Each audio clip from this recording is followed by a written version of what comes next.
Assalamualaikum warahmatullahi wabarakatuh. Ketemu lagi dengan saya Pak Maul. Pada kesempatan kali ini saya akan membacakan bab 1 yang part 4, yaitu tentang peralatan yang kelima, akui perasaan dengan perhatian yang hampir tanpa suara. Kali ini kita akan memerhatikan satu peralatan kecil, tidak menarik tetapi kekuatannya besar, yakni perhatian yang hampir tanpa suara. Anda bisa terus mendengarkan anak Anda berempati dengan suara wow, oh, dan wah. Seringkali itu saja sudah cukup. Dengan memberi telinga untuk mendengar, merapatkan bibir kuat-kuat, atau menggeram dengan berempati, kita dapat menolong anak-anak menemukan jalan untuk memasuki perasaan mereka.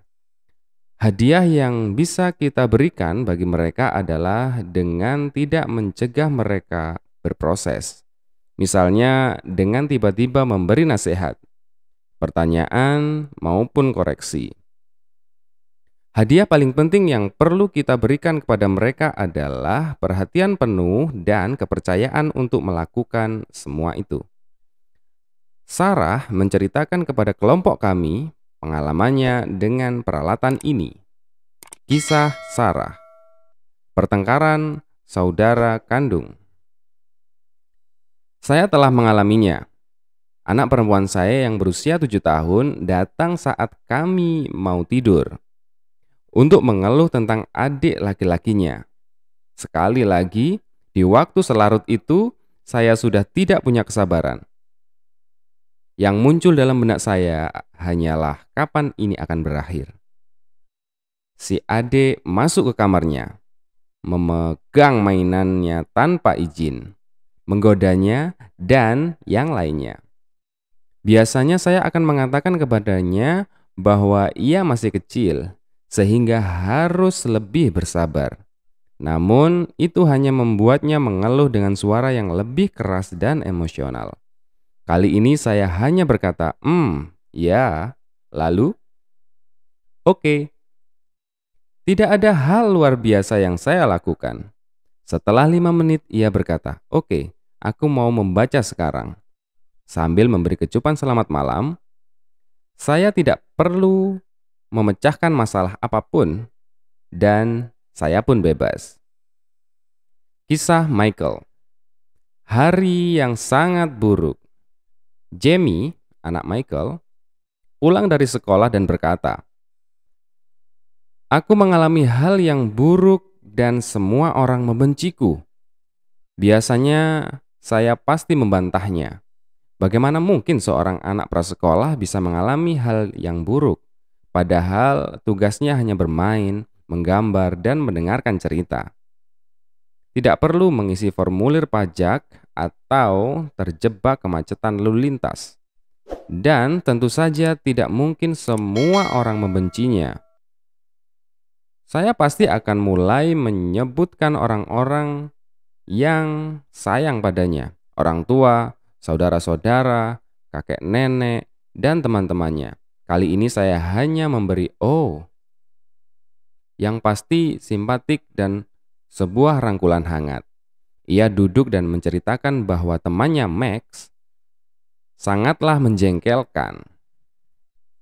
Saya menggigit bibir, mengingat bahwa terkadang ia juga menjengkelkan. Dan bahwa Max adalah sahabat terbaiknya. Ia melanjutkan ceritanya yang panjang dan sedih tentang bagaimana dulu ia dan Max biasa bermain Star Wars bersama-sama. Tetapi sekarang Max lebih suka bermain Ghostbuster dengan teman barunya dan tidak mau bermain dengannya lagi. Jamie tidak mau bermain Ghostbuster karena itu permainan bodoh. Ia tak paham alasan Max mau bermain itu. Kemudian semua anak bermain itu.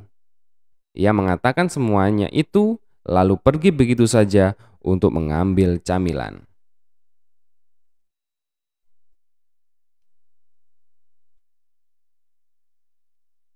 Saya kaget karena ia tidak pernah berbicara seperti itu sebelumnya.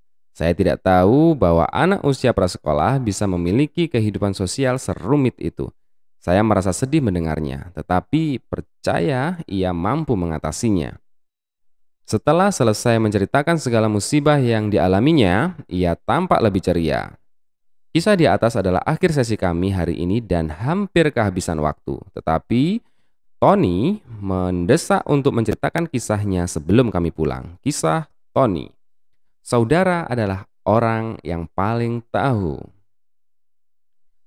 Kami baru keluar dari sebuah toko burger dan membawa pulang beberapa burger. Di jalan, Ella ingin segera memakan burgernya. Karena kami semua lelah, keluhan Ella membuat saya marah. Saya menjelaskan bahwa ia dapat memakannya begitu sampai di rumah dan tidak mengizinkannya makan di mobil karena akan membuat kotor. Kami pun saling membantah tanpa henti sampai saudara kembarnya Jenna berkata seperti ini. Aku tahu Ella, kadang sulit untuk menunggu. Ini momen yang sangat penting. Saya berkata, kamu betul sekali, kadang sulit sekali rasanya untuk menunggu, bukan? Ella berkata, iya, sulit untuk menunggu. Di sisa perjalanan berikutnya, keadaan menjadi lebih tenang. Jenna tahu bahwa saudara kembarnya membutuhkan empati, bukan penjelasan. Dan menakjubkan bahwa anak umur 4 tahun bisa lebih tahu apa yang harus dilakukan, sementara ibunya tidak. Saya menghibur diri bahwa ia belajar tentang respon empati dari saya sehari sebelumnya. Wow, saya baru tahu sekarang. Pada akhir bab ini, Anda akan menemukan halaman-halaman yang akan mengingatkan. Bisa difotokopi dan ditempel di tempat yang mudah dilihat.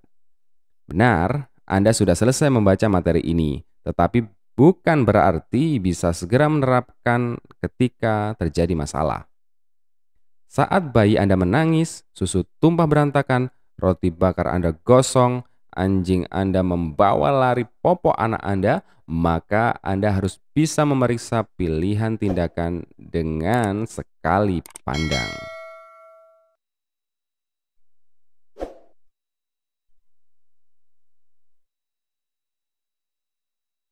Sebelum menyelesaikan bab 1, saya akan membacakan terkait dengan pengingat peralatan untuk mengatasi emosi. Yang pertama yaitu akui perasaan dengan kata-kata. Yang kedua, akui perasaan dengan tulisan. Yang ketiga, akui perasaan dengan seni. Yang keempat, berikan dalam fantasi yang tidak dapat Anda berikan dalam realitas. Yang kelima, akui perasaan dengan perhatian yang hampir tanpa suara. Cukup sekian. Wassalamualaikum warahmatullahi wabarakatuh. Sampai ketemu di bab 2. Terima kasih. Lifelong learning.